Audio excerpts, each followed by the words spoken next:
Mateus, capítulo de número 19. E assim que você encontrar, se coloque de pé no teu lugar, em reverência à palavra de Deus. Mateus, capítulo de número 19, fala de um assunto que é muito polêmico. Esse assunto é assunto de debate. Nós temos visto por aí muitos debates falando acerca desse assunto. Algumas igrejas não casam pessoas, que já se divorciaram uma vez, e tudo por conta do entendimento desse texto, não é? Então, nessa noite Deus colocou algo no meu coração durante essa semana, enquanto eu estava estudando a palavra de Deus, e vamos esclarecer algumas coisas, mas a intenção é ser imparcial. Não é dizer que você pode se separar várias vezes e se casar, não é isso, nem que você também tem que permanecer casado para sempre, nem que tem que ser um casamento de homem com mulher, ou homem com homem, ou mulher com mulher. Eu vou ser imparcial aqui. A intenção é ensinar a palavra de Deus. As conclusões você vai tirar de si mesmo através do estudo da palavra, amém? Mateus capítulo de número 19, que fala acerca do divórcio. E aconteceu que, concluindo Jesus esse discurso, ele saiu da Galileia e dirigiu-se aos confins da Judéia, além do Jordão. E seguiram-nos muitas gentes e curou-as ali. Então chegou ao pé dele os fariseus tentando-o e dizendo: é lícito ao homem repudiar a sua mulher por qualquer motivo? Ele, porém, respondendo, disse-lhes: não tendes lido que no princípio o Criador os fez macho e fêmea? E disse: portanto, deixará o homem pai e mãe, e unir-se-á a sua mulher, e serão os dois numa só carne. Assim, não são mais dois, mas uma só carne. Portanto, o que Deus juntou, não separe o homem. Disseram-lhe eles: então, por que Moisés mandou dar carta de divórcio e repudiá-la? E disse-lhes ele: Moisés, por causa da dureza do vosso coração, vos permitiu repudiar a vossa mulher. Mas, ao princípio, não foi assim.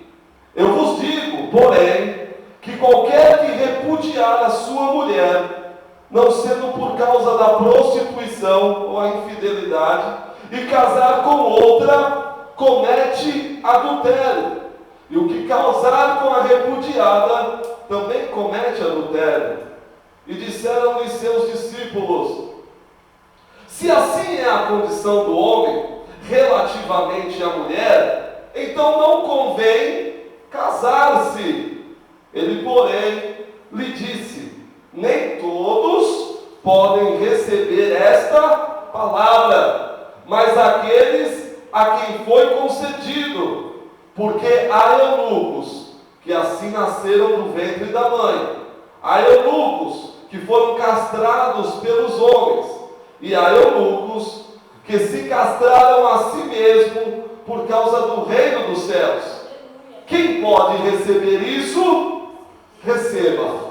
Se você puder receber essas palavras nessa noite, receba. Se não quiser recebê-las, amém do mesmo jeito. Eu as recebi no meu coração e está sendo de grande alegria para a minha vida, amém? A palavra do Senhor nos diz no versículo de número 4, eu quero que todos releiam comigo o versículo de número 4, quando eu contar até 3, 1, 2, 3, ele, porém,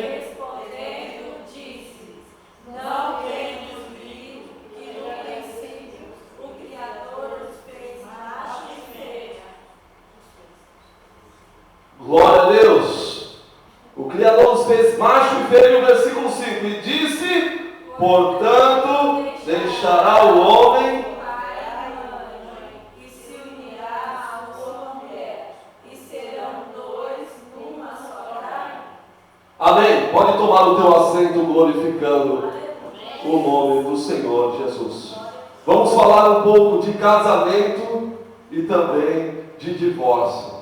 Essa palavra ela serve para os que estão solteiros e que pensam em se casar, para os que estão casados e pensam em se divorciar, para aqueles que já se divorciaram, para aqueles que não gostam da pessoa do mesmo sexo, que gostam da pessoa do mesmo sexo, homem com homem, mulher com mulher. E não se escandalize, porque tem pessoas que vão dizer: na igreja tem isso? É claro que pode ter, sim ou não? Ninguém conhece os pensamentos do coração do homem. Esses desejos, essas vontades, elas nascem e elas surgem do lado de dentro, fica escondidinho ali e vai sendo trabalhado até que um tempo se manifesta, não é? Essa pessoa acaba se revelando. Então nós precisamos falar desse assunto porque é pertinente. Porque quando nós falamos de libertação pela palavra, a palavra quer nos libertar de tudo aquilo que nos prende e que nos afasta do Senhor nosso Deus. Amém?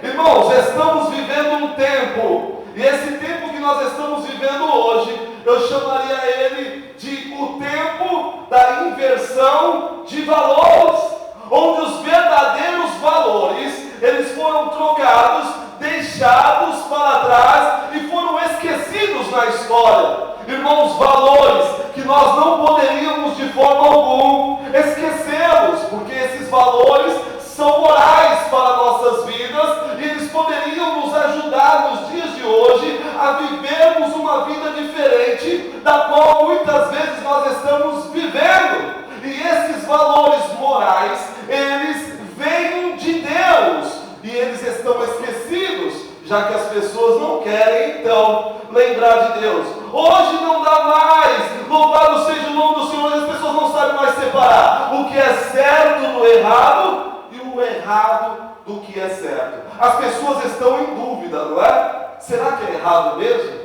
Será que é certo? Eu não sei se você já se pegou em alguma questão assim, se perguntando, será que é errado mesmo?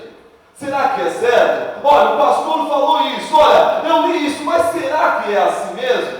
Será que é dessa forma? Por quê? Porque está faltando algo que nós não temos, chamado conhecimento. Louvado seja o nome do Senhor. Estamos vivendo um tempo em que o homem está apostatando da fé. O que é apostatar da fé? É se desviar do caminho do Senhor. E está escrito isso na palavra de Deus, no livro de Timóteo, quando o apóstolo Paulo diz a Timóteo, olha, nos últimos dias muitos apostatarão da fé, se desviarão da fé, darão ouvidos a espíritos enganadores e deixarão de ouvir a verdade de Deus, voltarão a acreditar nas fábulas, nas lendas e vão negar o Senhor que os resgatou. Sabe por quê? Comichões iriam entrar nos seus ouvidos e os impediriam de ouvir a palavra de Deus, mas eles dariam ouvido a tudo, menos a palavra de Deus.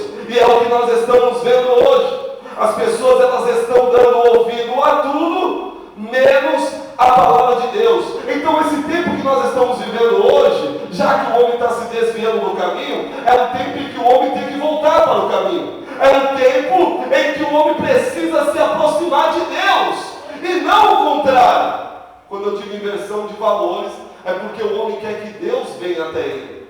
Ele não quer ir até Deus. E isso não pode acontecer dessa forma. Nosso pensamento tem que mudar. Não querer que Deus venha até nós, porque Ele já fez isso, nós lemos no início. Ele saiu do céu, Ele deixou a sua glória, e Ele se transformou em um homem, habitou no meio de nós, e foi chamado de Deus Emanuel, que é Deus conosco, para estar perto de nós, para se aproximar de nós. Mas a palavra do Senhor diz que as nossas más obras que nos fez nos afastar de Deus. Então não é Deus que está se afastando de nós, não é Deus que tem que se aproximar de nós, porque Ele já fez isso. Somos nós que temos que nos aproximar de Deus. A palavra do Senhor diz: achegai-vos a mim, e eu me achegarei a vós outros. A condição é você vir até Ele, e não Ele ir até você. Será que dá para entender isso? Porque as pessoas querem ficar de braços cruzados. Senhor, vem me socorrer, vem me socorrer, o socorro não chega. Porque essa pessoa não está dentro do buraco, não está presa, ela pode caminhar até o Senhor. Mas ele decidiu, sabe o quê? Preferiu ficar ali naquele lugar onde ele gosta de beber, de farrear, onde ele gosta de estar com os outros amigos contando piada. E aí quando você passou, ele disse assim: olha, você vai para a igreja? Você disse: eu vou. Então busca Deus para mim lá. Fala para mim de Deus. Esse é o pensamento das pessoas. Elas querem viver a vida delas e querem que Deus apenas os abençoe. Aceite o seu modo de viver. E isso é inversão de valores. Nós temos que nos achegar em Deus. A palavra do Senhor diz que o homem precisa se sujeitar a Deus.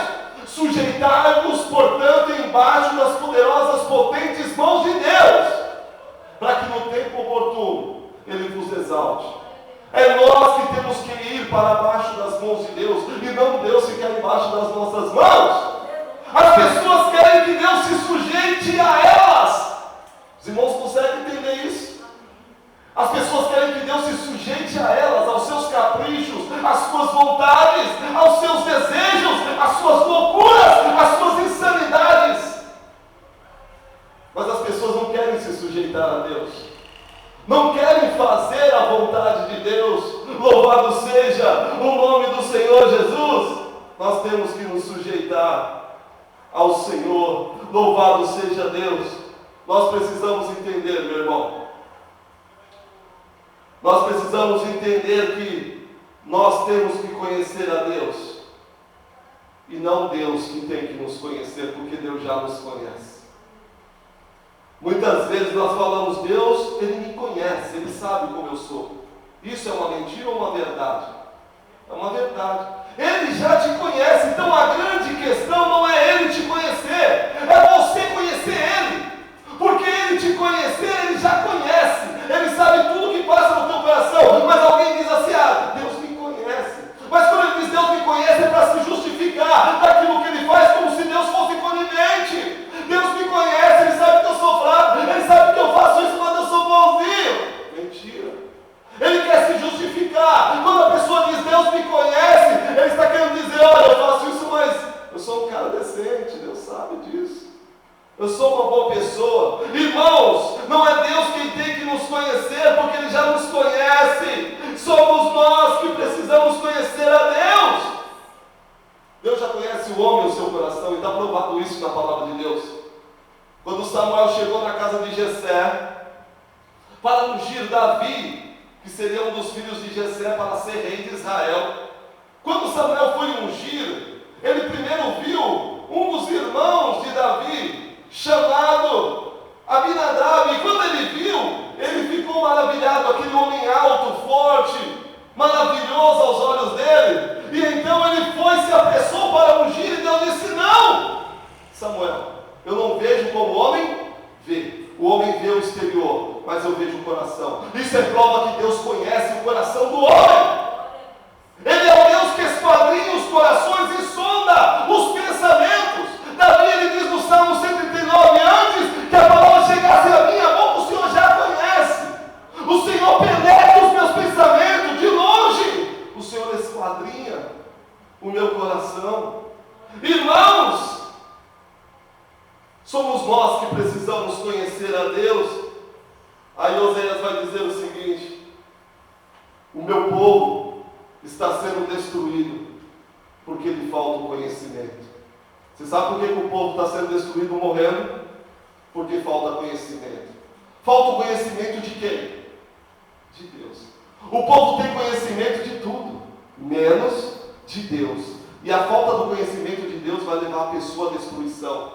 Vai levar ela à falência em todas as áreas da sua vida. O meu povo está sendo destruído porque lhe falta o quê? Falta a ele o conhecimento. E se falta o conhecimento, nós precisamos conhecer a Deus, não é isso? E não querer que Deus nos conheça, porque Ele já nos conhece. Aí Oséias então, ele vai te orientar dizendo o seguinte, Oséias 6,3: conheçamos e prossigamos em conhecer o Senhor. Quem tem que conhecer e prosseguir em conhecer a cada dia é você. É por isso, meu irmão, que nós vimos aos cultos. Estava conversando com a nossa irmã no início. É por isso que lemos a palavra. Ela começou a conhecer coisas que ela não conhecia. Mas por quê? Ela estava estudando, grifando, não é, bonitinho na Bíblia. É assim, buscando ao Senhor de todo o nosso coração. E Ele diz, eu me deixarei ser achado por vós. Porque buscar o Senhor de qualquer jeito, meu irmão, não encontra o Senhor. Tem que ser de coração, tem que ser com intensidade, tem que ser com vontade, tem que ser com querer, tem que ter motivação. Você tem que sair de casa motivado. Eu quero ir lá, porque eu quero ouvir a voz do Senhor. Eu quero sentir a presença dEle, porque eu me alegro na presença do Senhor. Mas tem pessoas que vêm para o culto porque não tinham o que fazer em casa. Tem pessoas que vêm para o culto para fugir do marido, da esposa, porque é tanta opressão. Tem pessoas que vêm para o culto para fugir dos problemas. Não, meu irmão, aqui não é lugar para você fugir, não. Aqui é lugar para você se encontrar com Deus. Louvado seja o nome do Senhor Jesus.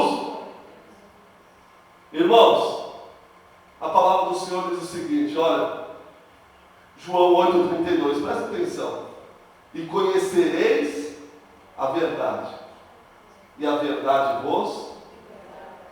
Quem é que tem que conhecer a verdade? Somos nós.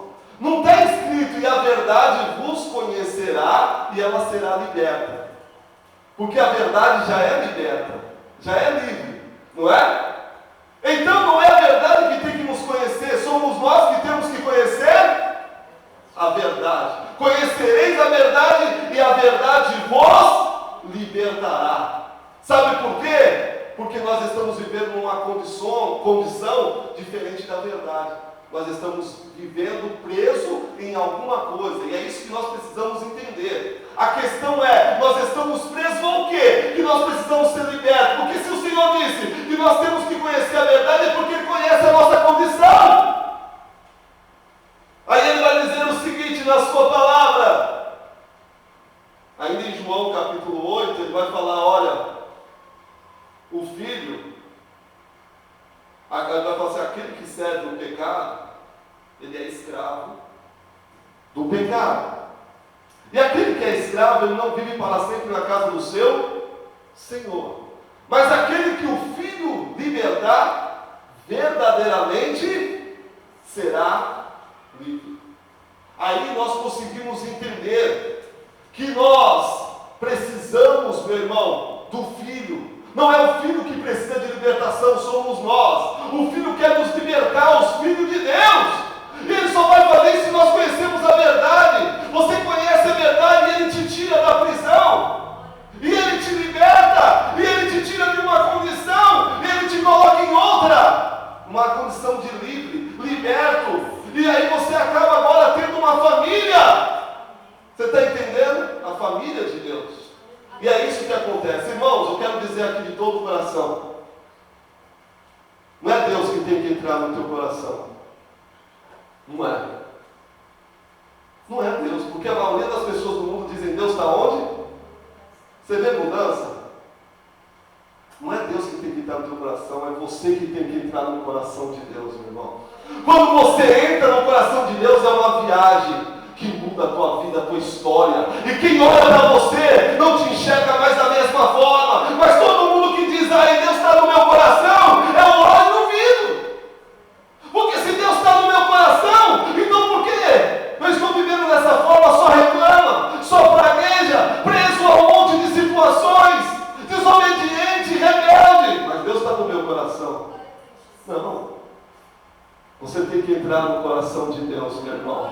E quando você entrar no coração de Deus, você vai conhecer o sentimento de Deus, a vontade de Deus, aquilo que Deus tem para a tua vida. Porque Deus conhece o coração do homem. E está escrito em Gênesis capítulo 6, que Ele viu o coração do homem que só a maldade, Ele maquina o mal todos os dias. Os pensamentos, as intenções são más continuamente. E Deus não quer habitar no coração desse. Não quer. Ele quer que esse coração seja transformado. Louvado seja o nome do Senhor. Irmãos, vamos entrar na palavra aqui, senão a gente não ministra, né? Falar de casamento. Irmãos, primeira coisa que nós vamos ver dentro desse texto de Mateus capítulo 19, que o assunto principal aqui, a grande questão não é o casamento, não é. Você vai ver que aqui a grande questão é o divórcio. É o divórcio, não é o casamento. A pergunta que vai ser feita a Jesus vai ser relacionada ao divórcio, não ao casamento. Agora, por quê? Que não é em relação ao casamento. Sabe por quê? Porque o casamento já é uma coisa que está estabelecida.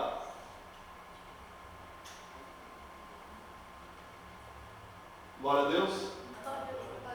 O casamento é uma coisa que já foi estabelecida por Deus desde o princípio. Então não há mais o que se discutir sobre a questão de casamento. E é o que Jesus vai dizer aqui. Mas há o que se discutir em relação ao divórcio.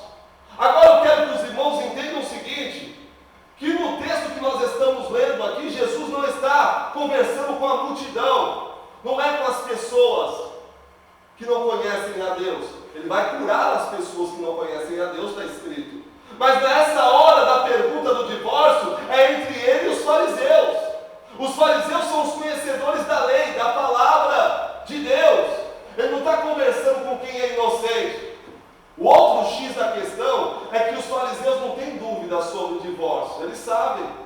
Eles estão tentando surpreender Jesus de alguma forma. Para quê? Provar que ele é um falso profeta. Para tirar Jesus de cena. Aquela pergunta, ela é toda taxativa, com o único intuito e objetivo: colocar Jesus contra Moisés. Mostrar que o ensinamento é diferente. E pegar e surpreender Jesus de tal forma, aonde eu consigo provar que ele é um falso profeta, ele é um enganador, ele é um mentiroso. Essa era a intenção deles. Então eles vão se aproximar de Jesus para fazer a pergunta.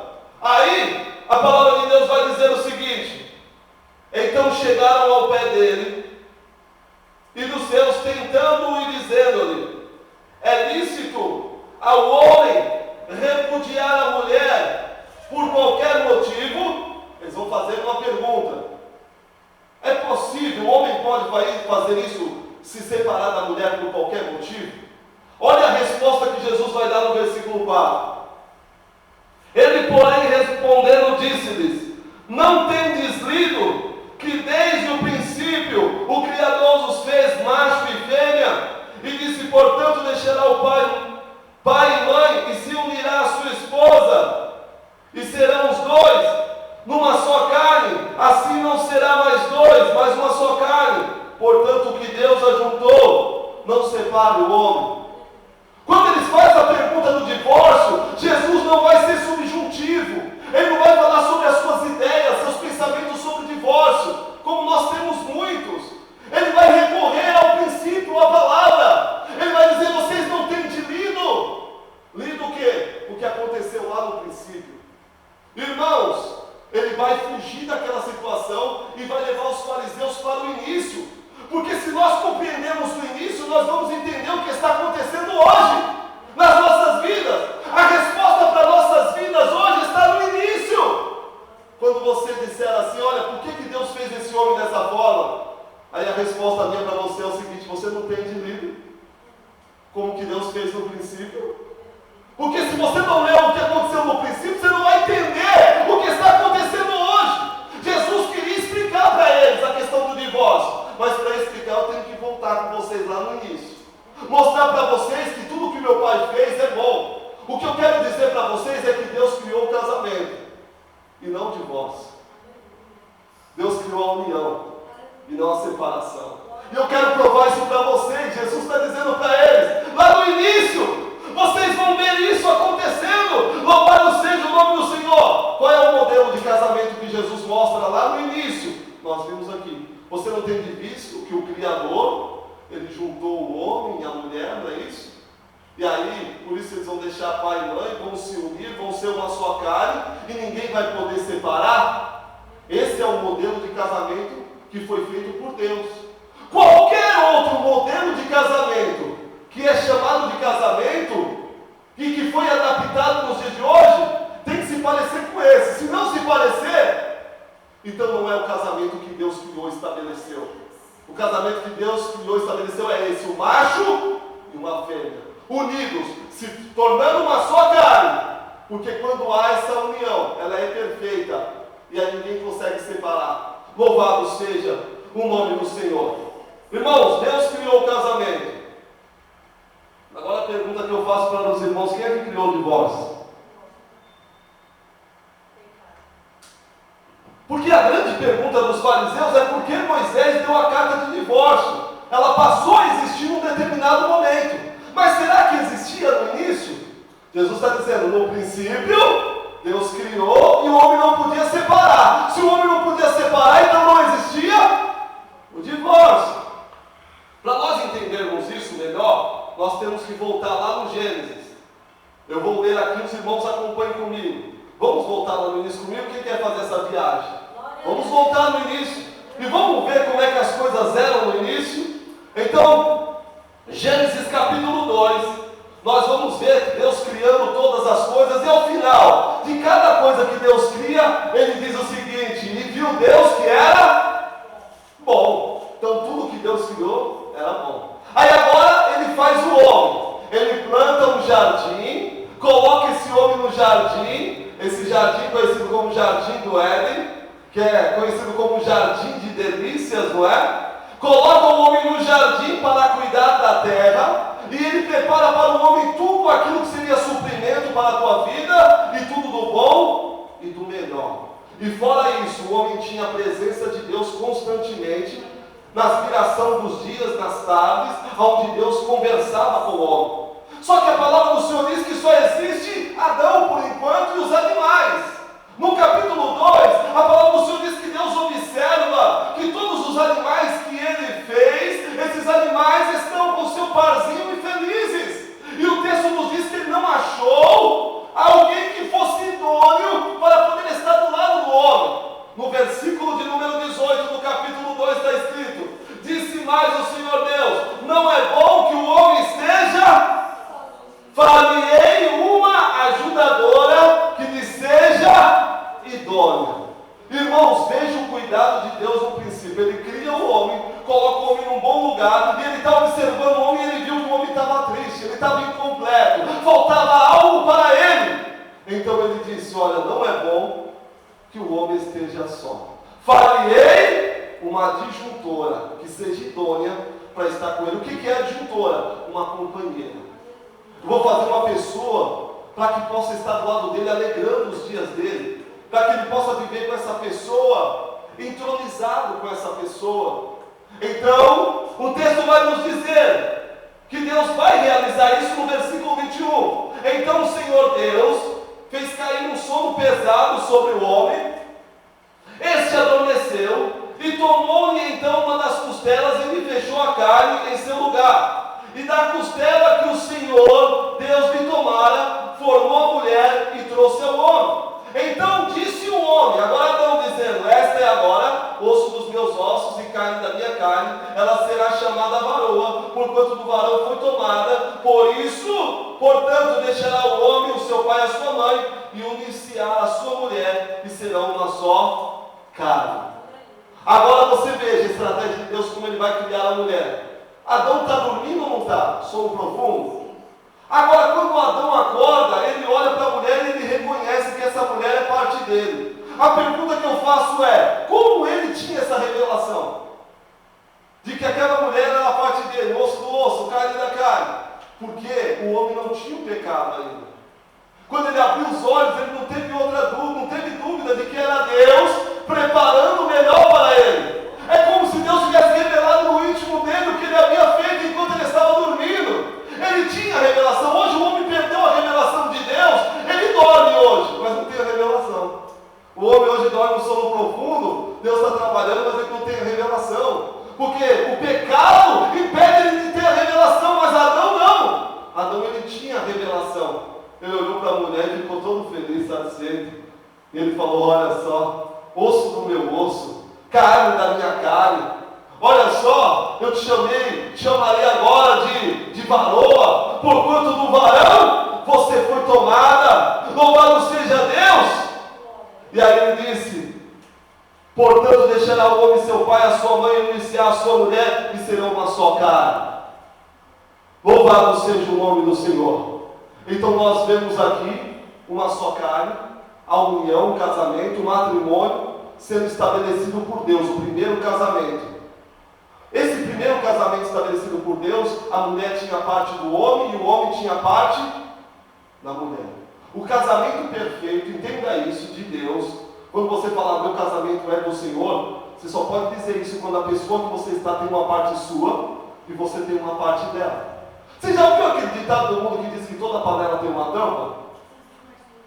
Irmãos, é um ditado verdadeiro. Toda panela tem uma tampa que vai servir para essa panela. Porque aquela tampa que volta para aquela panela é a parte que a completa. E nenhuma outra tampa irá completá-la. Então todo homem precisa ter uma mulher do seu lado que o complete.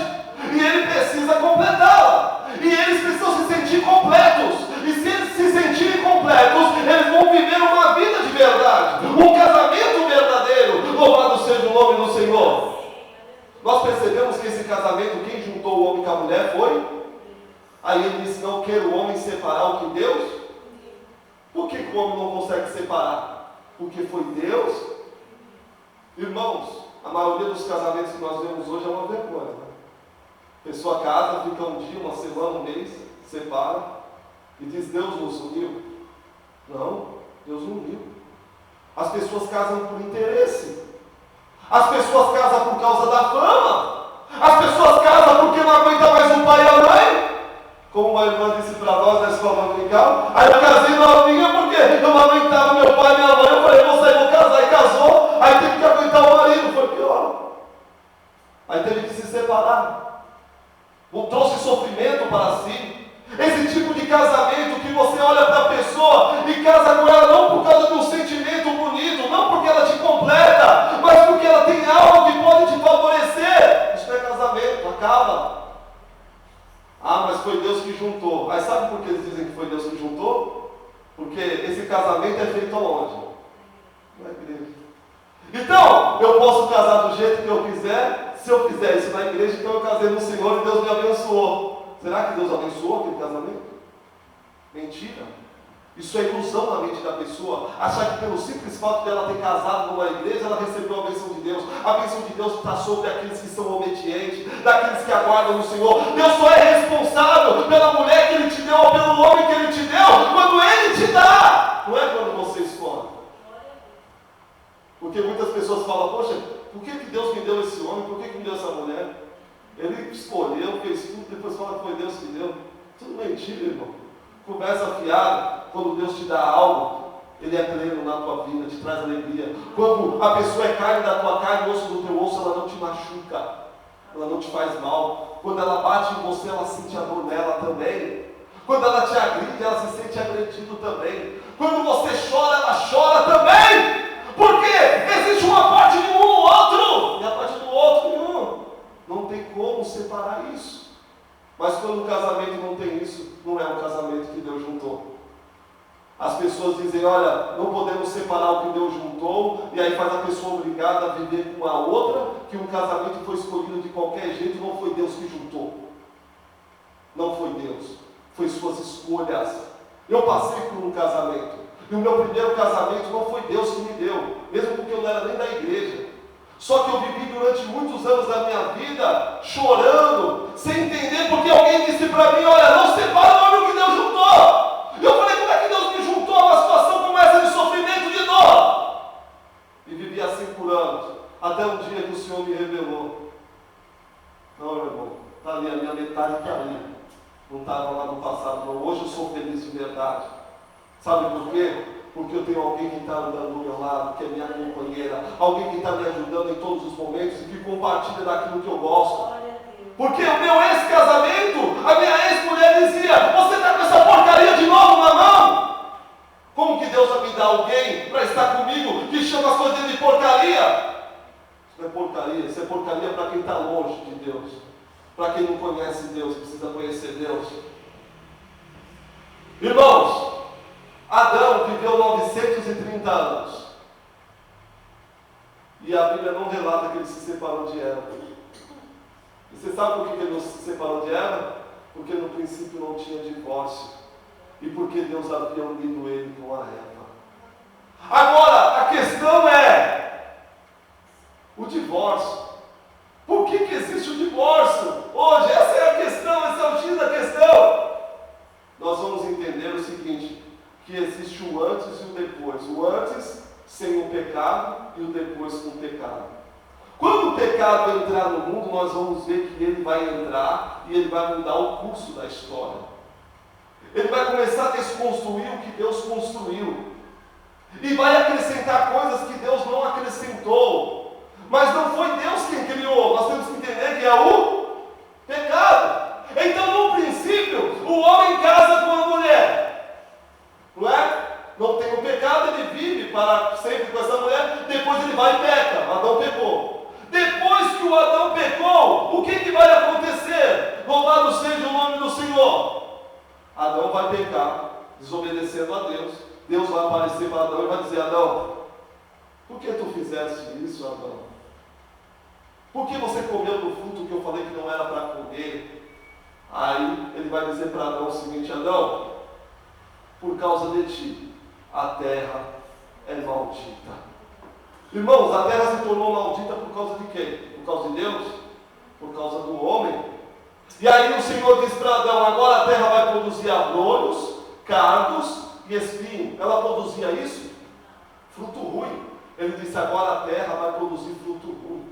Sabe por quê? Por causa de você. Você abriu uma porta, Adão, e essa porta que você abriu, chamada pecado, fez com que o pecado entrasse. E o pecado entrou e trouxe um monte de coisa com ele junta. E as coisas que ele trouxe vão ser semeadas nessa terra, não. E você vai ter que conviver com isso. Só que quando Adão peca, Deus não vai querer conviver com o pecado.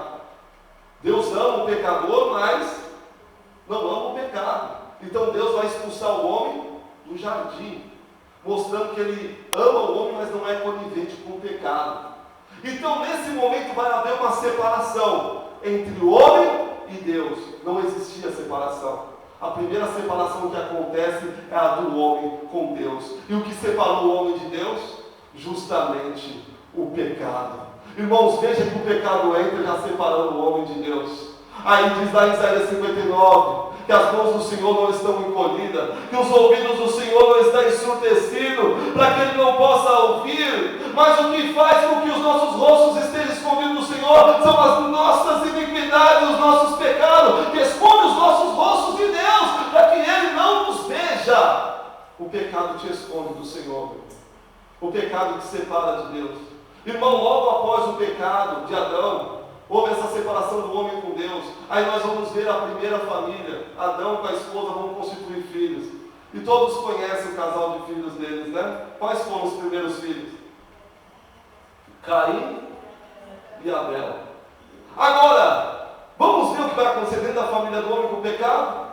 Gênesis capítulo 4 vai dizer, meu irmão, que dentro da casa de Adão agora vai haver divisão. Dentro da casa de Adão vai haver inveja, contenda, um irmão querendo prejudicar o outro. Isso existia? O pecado. O pecado fez com que essas coisas pudessem acontecer.